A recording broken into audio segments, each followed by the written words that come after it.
ಈಗ ನಿಜ, ನಾನು ಟಿ ವಿಯಲ್ಲೆಲ್ಲ ನೋಡಿದೆ ಅದನ್ನು. ಮತ್ತು ಈಗಾಗಲೇ ಪೊಲೀಸ್ನವರು ನನಗೆ ಒಂದು ನೋಟಿಸ್ ಕೊಟ್ಟಿದ್ರು. ನಾನು ಕರೆದು ಮಾತಾಡಿದ್ದೀನಿ, ಕೊಟ್ಟು ನೋಟಿಸ್ಗೆ ಉತ್ತರ ಕೊಟ್ಟಿದ್ದೀನಿ. ನಾನು FIR ಸುಮ್ಮನೆ ಹಾಕೋಕ್ಕೆ ಬರಲ್ಲ. ನಾನು ಫಸ್ಟು ನನಗೊಂದು ನೋಟಿಸ್ ಕೊಡಬೇಕು ನಮ್ಮ ಪೊಲೀಸ್ ಮ್ಯಾನ್ಯುವಲ್ ಪ್ರಕಾರ. ಹಾಗೆ ನನಗೆ ಒಂದು ನೋಟಿಸ್ ತೊಗೊಂಬಂದು, ನಾನು ಅವತ್ತು ಟ್ರೈನಲ್ಲಿ ಹೋಗ್ತಾಯಿದ್ದೆ ಬೆಂಗಳೂರಿಗೆ. ರೈಲ್ವೆ ಸ್ಟೇಷನಲ್ಲೇ ಕ್ಯಾಂಟೀನಲ್ಲೇ ಬಂದು ಪೊಲೀಸ್ ಕಾನ್ಸ್ಟೇಬಲ್ ಅವರು ನನ್ನ ಸ್ಟೇಟ್ಮೆಂಟ್ ರೆಕಾರ್ಡ್ ಮಾಡ್ಕೊಂಡು ಹೋಗಿದ್ದಾರೆ.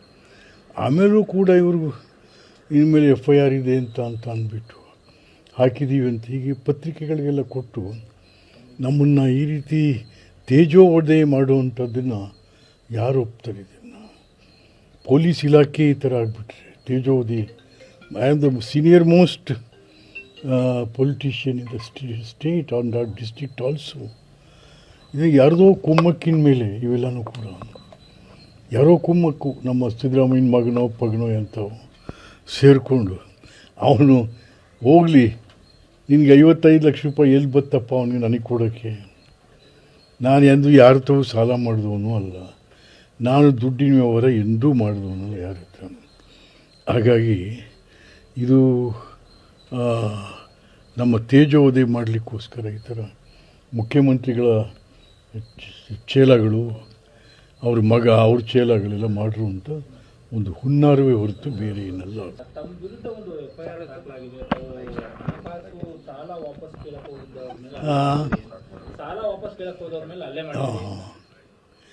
ಈಗ ನಿಜ, ನಾನು ಟಿ ವಿಯಲ್ಲೆಲ್ಲ ನೋಡಿದೆ ಅದನ್ನು.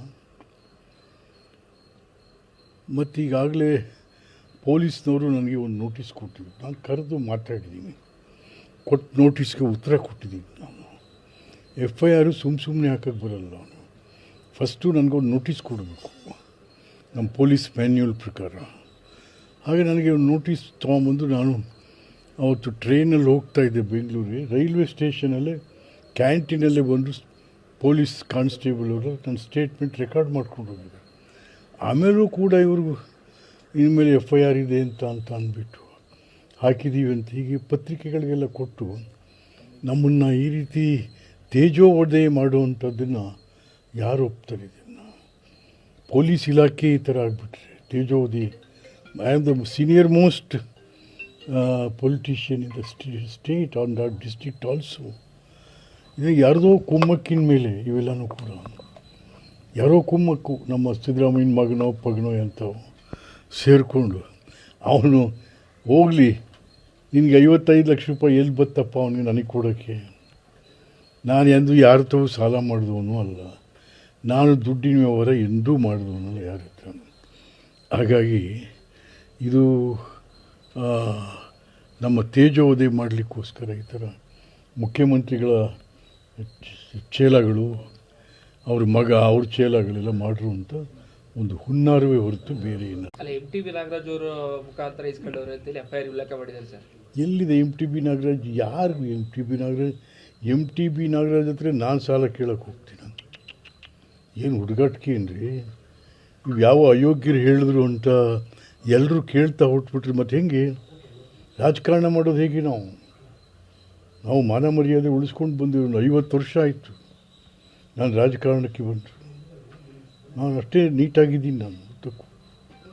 ನಾನು ಹೌಸಲ್ಲೇ ಹೇಳಿರೋನು, ಕೌನ್ಸಿಲಲ್ಲಿ ಹೌಸಲ್ಲೇ ಹೇಳಿದ್ರು ಸಿದ್ದರಾಮಯ್ಯನಿಗೂ DK ಶಿವಕುಮಾರ್ಗೂ, ಹೌದಪ್ಪ ನಾನು ಈ ಸಾರ್ವಭೌಮ ಸದನದ ಆಣೆ ಮಾಡಿ ಹೇಳ್ತೀನಿ, ನಾವು ಸತ್ಯವಂತ ಅಂತ ಹೇಳಿದ್ದೀನಿ. ಹಾಗಾಗಿ ನಾವು ಒಂದು ಮಾರ್ಗದಲ್ಲಿ ಬರ್ತಾ ಇರ್ತಕ್ಕಂಥವ್ರು. ಯಾರು ಈ ಎಂಥ ಮಾದೇವ ಅವನು ಕೋಟೆ ಉಂಡಿ ಯಾರು ಇವೆಲ್ಲ ನಮ್ಮನೆ ತಾವು ಬಂದು ಬಿದ್ದಿರ್ತಿದ್ದವು ಅವೆಲ್ಲ ಕೂಡ. ಚೀಚಿ, ನಾನು ಅದು ಹೇಳಬಾರ್ದು ಆ ಥರ. ಅವ್ರ ಮಾತು ಕಟ್ಕೊಂಡು ನಾವು ಹೋಗ್ಬಿಟ್ರೆ ಹೀಗೆ ಮಾಧ್ಯಮದವರು ಎಲ್ಲರೂ ಕೂಡ ವೆರಿ ಸಾರಿ. ಹಿಂದೆ ಏನಿಲ್ಲ ರೀ. ಈಗ ನಾವು HM ಅಂತ ಹೇಳಿದೆ, ಯಾರನ್ನ ಸಿದ್ದರಾಮಯ್ಯನ ಮಗನ್ನ, ಅವೆಲ್ಲ ತೀರಿಸ್ಕೊತಾವ್ರೆ ಅಷ್ಟೇ. ಯಾರಿಗೆ ಅಧಿಕಾರದಲ್ಲಿರೋರು ಮಾಡ್ತಾರೆ ಇದೆಲ್ಲ. ಮಾದೇವಪ್ಪ, ಈ ಸಿದ್ದರಾಮಯ್ಯನ ಮಗ, ಇವೆಲ್ಲ ಇದೆ. ಇನ್ನೇನು ಕೆಲಸ ಇವ್ರಿಗೆ ಮೈಸೂರಲ್ಲಿ ಮೈಸೂರಲ್ಲಿ ಏನಾದರೂ ಅಭಿವೃದ್ಧಿ ಕೆಲಸಗಳಾಗ್ತಾಯಿದೆ, ಬರೀ ಇಂಥ ತೀಟೆ ಕೆಲಸಗಳಾಗ್ತಾ ಇದ್ದಾವೆ ಹೊರತು ಯಾವ ಅಭಿವೃದ್ಧಿ ಕೆಲಸನೂ ಕೂಡ ಮೈಸೂರಿನಲ್ಲಿ ಆಗ್ತಾ ಇಲ್ಲ ಅವತ್ತು. ದ್ವೇಷದ ರಾಜಕಾರಣ ಸರ್, ದ್ವೇಷದ ರಾಜಕಾರಣ, ದೇಶದ ರಾಜಕಾರಣ ಅಷ್ಟೇ. ಎಷ್ಟು ದಿವಸ ನಡೀತದೆ ಇದು? ಆಮೇಲೆ ಇರೋ ಆಮೇಲೆ ಇರೋ ಸರ್, ಈಗ ತಮ್ಮ ಮೇಲೆ ಈ ತರ ಇದು ಮಾಡಿದ್ದಾರೆ, ನೀವೇನೋ ಸದನದಲ್ಲಿ ಇದನ್ನ ಹೇಳುವಂಥದ್ದು, ಅದು ಇದ್ರ ವಿರುದ್ಧ ಏನಾರು ಮಾಡ್ತೀರ ಅಂತ, ಇದ್ರ ವಿರುದ್ಧ FIR ಸ್ಕ್ವಾಶ್ಗೆ ಏನಾರು ಹೋಗ್ತಾರೆ ಹೇಗೆ ಸರ್ ಅಂತ? ಅಲ್ಲ, FIR ಸ್ಕ್ವಾಶ್ ಹೈಕೋರ್ಟ್ಗೆ ಹಾಕೋತಾ ಇದ್ದೀನಿ. ಹೈಕೋರ್ಟ್ಗೆ ಹಾಕಿ ಸ್ಕ್ವಾಶ್ ಮಾಡಿಸೋಣ. ಇದು ಎಲ್ಲ ತಿರುಳಿಲ್ಲದೆ ಇರುವಂಥವು ಸುಮ್ಮನೆ ಕಿರುಕುಳ ಕೊಡೋದಕ್ಕೆ ನಮಗೆ. ಬಟ್ ಜನಕ್ಕೆ ಗೊತ್ತಿದೆ ವಿಶ್ವನಾಥ್ ಯಾರು, ನಮ್ಮ ನಡವಳಿಕೆಗಳೇನು, ನಮ್ಮ ರಾಜಕಾರಣ ಏನು, ಅವೆಲ್ಲ ಜನಕ್ಕೆ ಗೊತ್ತಿದೆ, ಯಾರೇನು ಹೇಳಿದ್ರು ಕೂಡ. ಓಕೆ.